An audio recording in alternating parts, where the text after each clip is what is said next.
Hi, investment traders. Welcome back to the channel. Today is 19th of January 2026 और market again, once again has fallen. और आप देख ही रहे कितना turmoil हो रहा है इस समय वर्ल्ड के अंदर और just because of one person. Any statement from him. अभी ग्रीनलैंड का चल रहा है तो आई रियली डोंट नो कि मार्केट को क्या होने वाला है but doesn't matter.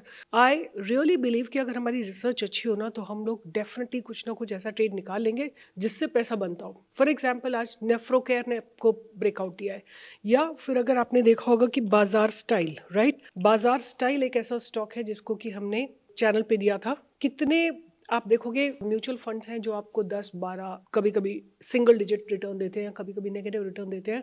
Sure you have a simple method by which you can create good amount of money every single day. Style बाजार था. फिर अगर आप लोगों ने मुझे लाइव ज्वाइन किया था तो आपको याद होगा मैंने आपको दिया था Jindal 100 right. Jindal saw also gave a good breakout right. जहाँ पे हम थे हमने कहीं यहाँ पे बात की थी इसकी 170 समथिंग की बात की थी और इसने 183 का हाई लगाया था. तो व्हाट आई एम सेइंग कि मार्केट में ना हर वक्त कुछ ना कुछ ऐसा चलता रहता है कि जहाँ because I am bullish right. Many people से कि गिरते मार्केट में आप गिरते हुए स्टॉक क्यों नहीं देते हो, क्योंकि वो मेंटल सेटअप ही नहीं होता है. मतलब mental setup is always bullish on India और हमेशा ही बुलिश रहेगा because I believe India has tremendous potential और बहुत अच्छी ग्रोथ हो सकती है.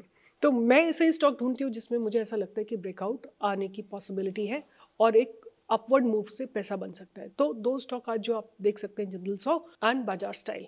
उसके अलावा अगर आपने देखा होगा तो हमने इंडिगो की बात करी थी. हालांकि it had a negative news. In spite of that the stock gave a slight breakout. जैसे हमारे हिसाब से इसने बहुत बढ़िया ब्रेकआउट नहीं दिया बट आई स्टिल बिलीव कि ये कल परसों में आपको अच्छा मूवमेंट दे सकता है. इंडिगो था, टेकम था, टाटा टेक था और एक स्टॉक मैंने लाइव मार्केट में दिया था. अगर आप हमारे वेबिनार मेंबर हैं then I am sure you must have done the trading in bank India right. तो anyway market belongs to the people who are dedicated, who learn, who are working day in and day out on your skills. You know मेरे को कई बार बहुत अजीब सा लगता है कि लोग पूछते हैं कि हमने कोर्स ज्वाइन किया है अब हम कल से कितना पैसा बना लेंगे, या आप कोर्स ज्वाइन करने से पहले पूछते हैं कि हम कितना पैसा बना लेंगे. मैंने कहा आपने इस पहले दिन जब आप स्कूल जा रहे थे तो आपने पूछा था कि भाई मैं कितने पैसे की मेरी जॉब लगेगी जब मैं ग्रेजुएशन कर लूँगा. भाई पहले दिन तो आप फोकस करोगे ना लर्निंग के ऊपर. पहले at least 6 months focus on your learning. Then once you have learned, once you have understood, sky is the limit, right? Anyway, आज बात करते हैं कि मार्केट में क्या हुआ. चलो अब बात करते हैं मार्केट की. तो मार्केट में क्या हुआ तो सबसे पहले बात करेंगे निफ्टी की. Nifty is in its again आज इसने जो कैंडल बनाई है ना 5 मिनट में वो open equal to high candle है. और कल यस्टरडे और Friday again it was an open equal to high candle. तो ये दोनों कैंडल जब तक नहीं निकल जाती है तब तक हमारा चैलेंज बना रहेगा. और आज की जो ओपन इक्वल टू हाई है वो एक बहुत इंपॉर्टेंट लेवल है बिकॉज देखो यहाँ second time it went to break it but couldn't right. इसी तरह दूसरा लेवल आपका बनेगा 25,813 का. दोनों जगह open equal to high candles है और वो ब्रेक हो जाती है तो आपके पास एक बहुत मेजर बड़ा लेवल पड़ा हुआ है विच इज़ 25,900 जिसको ब्रेक करना बहुत डिफिकल्ट रहेगा निफ्टी के लिए. बट एनीवे एक बार चल के इसके ऑप्शन चेन की बात करते हैं. तो अगर ऑप्शन चेन में बात करें तो यहाँ देखिए आज ऑप्शन राइटर्स ऐड हुए हैं right. At the level of call writers add हुए हैं 25,600, 25,650 एंड 25,550. वेयरएज अगर हम बात करें कि पुट राइटर्स कहाँ पे सबसे ज़्यादा है तो 25,500 पे पुट राइटर्स काफ़ी सारे हैं और 2550 पे भी थोड़े से आए हैं. और ऊपर देखेंगे तो आप यहाँ पे सारे लेवल पे इन द मनी में अनवाइंडिंग हुई है राइट. इन द मनी में अनवाइंडिंग हुई है राइट. तो ऐसा लगता है कि मार्केट में अगर हम बात करें कि क्यूमुलेटिव अगर हम देखते हैं कुछ कॉन्ट्रैक्ट्स 5 ऊपर के ले लें 5 नीचे के ले लें तो call writers are very aggressive than put writers. तो मार्केट में वीकनेस ही है. बट अगर हम टेक्निकली देखते हैं तो निफ्टी जो है एक बहुत स्ट्रॉन्ग सपोर्ट पे भी आई है और सपोर्ट लेवल है 25,450. अगर आपको याद हो मैं कई बार इसके बारे में इस लेवल के बारे में आपसे बोल चुकी हूँ राइट.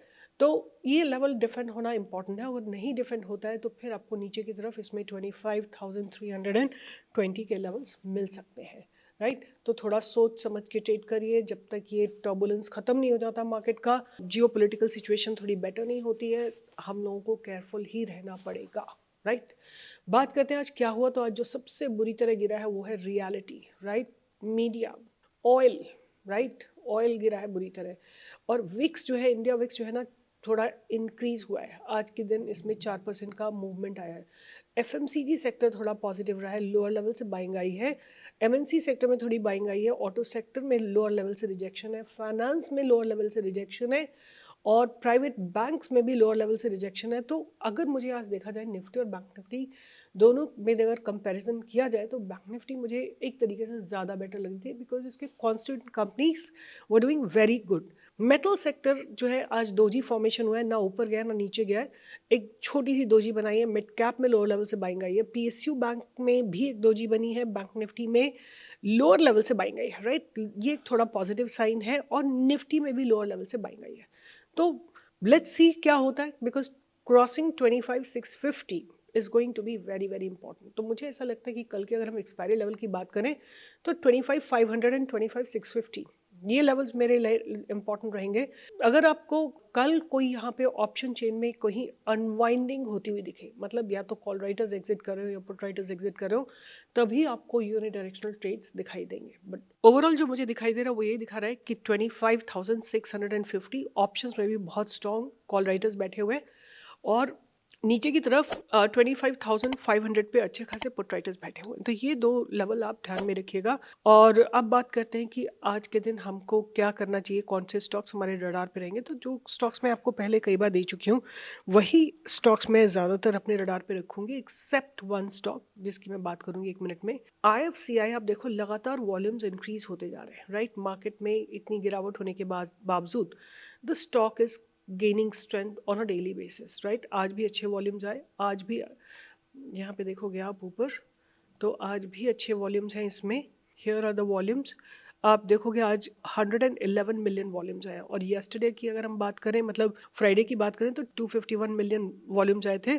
और on 12 January about 273 million volumes आए थे। तो अच्छे खासे वॉल्यूम्स हैं आज की डेट में भी। कल मतलब फ्राइडे की रिस्पेक्ट में हाफ है, but nevertheless they are also pretty high volumes. उसके बाद जो नेक्स्ट स्टॉक मैं बार बार आप लोगों को बोलती आ रही हूँ, जो कि गिरते हुए मार्केट में भी बहुत रेजिलियंस दिखा रहा है, वो है सेजिलिटी, राइट। सेजिलिटी को आप ध्यान में रखिए, डेवलप हो रहा है। और आप देखो इसमें लगातार ये ट्रेंड लाइन ऑनर हो रही है, राइट। ये एक इंपॉर्टेंट बात है इस स्टॉक के बारे में।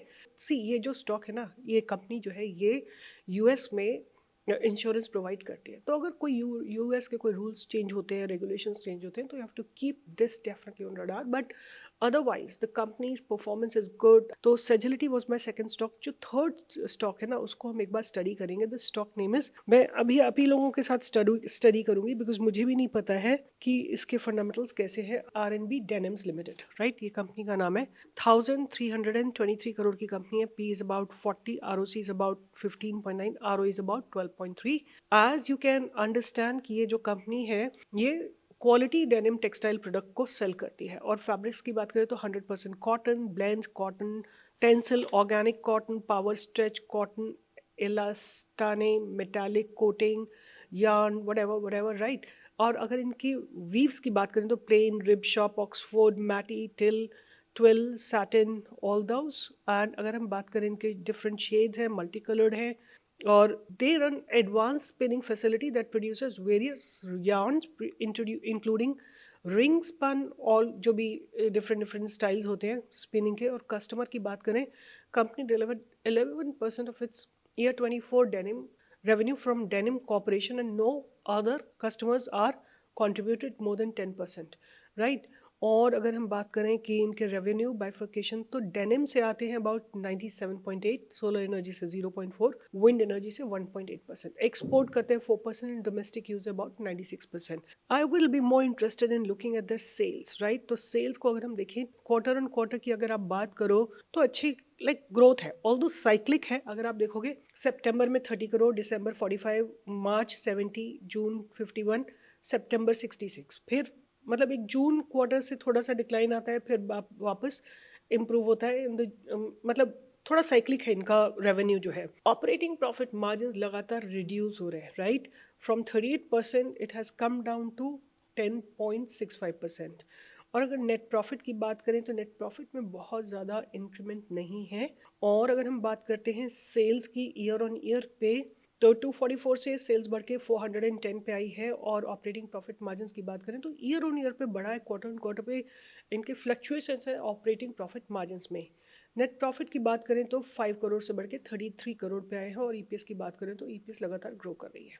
अगर हम रिजर्व्स की बात करें तो रिजर्व्स ग्रो कर रहे हैं और थोड़ा सा अभी रिसेंट क्वार्टर में इन्होंने अपने बोरोइंग्स को रिड्यूस किया है। They are generating good cash from operating activity and profits are there. अगर हम बात करते हैं कि डेटर डेज तो वो थोड़े कम हुए हैं। और आरओसी की बात करें तो 26 से थोड़ा कम हुए हैं टू 17 then 19 एंड अगेन 16। अगर बात करते हैं कि प्रोमोटर्स ने अपनी होल्डिंग को डाइल्यूट किया है मार्च से जून क्वार्टर 2024 में अराउंड 73.79 से 57 पे लेके आए हैं। और इसमें पब्लिक होल्डिंग जो है इंक्रीज हुई है। एफआईएस की होल्डिंग बहुत मिनिमल है, तो ये एक साइन अच्छा नहीं है। जो I don't like this sign कि पब्लिक की होल्डिंग इंक्रीज हो रही है। अगर इन्होंने अपना डाइल्यूट किया है शेयर्स को तो पब्लिक ने बाई किया है, राइट। तो ये एक मेरे लिए थोड़ा सा रेड फ्लैग है। बट ओवरऑल अगर हम बात करते हैं, this is how the structure looks like. और अगर हम इसको देखते हैं, थोड़ा अच्छे से देखते हैं, तो इस तरह का स्ट्रक्चर है और ये धीरे धीरे ऊपर की तरफ मूव कर रहा है, राइट। धीरे धीरे slowly gradually price has been shifting in the upper direction. और आज इसने अपने लाइफ टाइम हाई को ब्रेक करा है, राइट। लाइफ टाइम हाई को ब्रेक करने की कोशिश करी है। वॉल्यूम्स अच्छे अपीयर हुए हैं आज लास्ट 2 दिनों में। तो अ पॉसिबिलिटी कैन हैपन।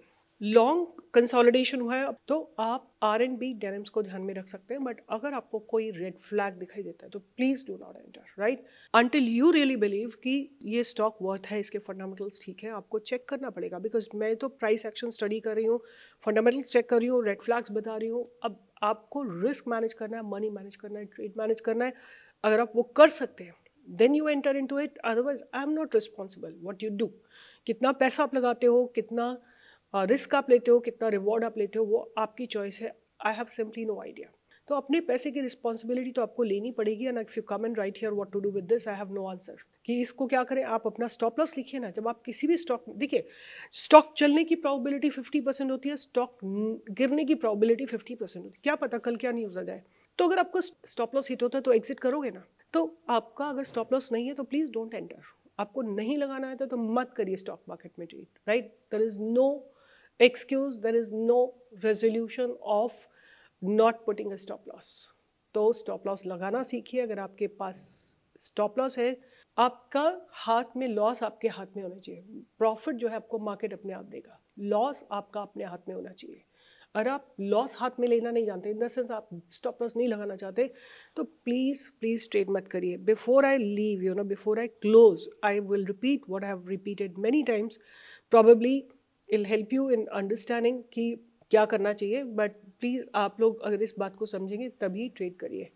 तो एक ट्रेडर की जो जर्नी होती है ना, एक ट्रेडर का जो एक ट्रेडिंग कर्व जो होता है वो इस तरह का होता है, राइट। एक बेल शेप का होता है। इस बेल शेप कर्व को हम ना 4 पार्ट्स में डिवाइड कर सकते हैं, right. This is heavy loss, this is heavy profit, this is moderate profit, this is moderate loss, right. Now क्या होता है कि ये मॉडरेट लॉस और मॉडरेट प्रॉफिट एक दूसरे को न्यूट्रलाइज कर देते हैं। रह जाता क्या है, heavy profit and heavy loss. ये मैं बात कर रही हूँ जब अगर आप 6 महीने की अपनी ट्रेडिंग जर्नी को ध्यान में करते हैं। आपको चाहिए कि हैवी प्रॉफिट रह जाए, तो उसके लिए क्या करना होगा, आपको हैवी लॉस से बचना पड़ेगा। और हैवी लॉस से अगर आपको बचना है तो क्या करना पड़ेगा, बताओ मुझे, लिखो कमेंट बॉक्स में। If you have to save your self from heavy loss, what do you have to do. अगर आपको वो बात पता है तो लिखिए कमेंट बॉक्स में, और वही आपको करना है ताकि आप लोग हैवी प्रॉफिट बना सको स्टॉक मार्केट से। अगर ये बात समझ में आती है तो अच्छा है, नहीं आती है तो कमेंट बॉक्स में लिखो। I will repeat it again and explain you tomorrow. Bye bye, take care and I will see you in the live market tomorrow.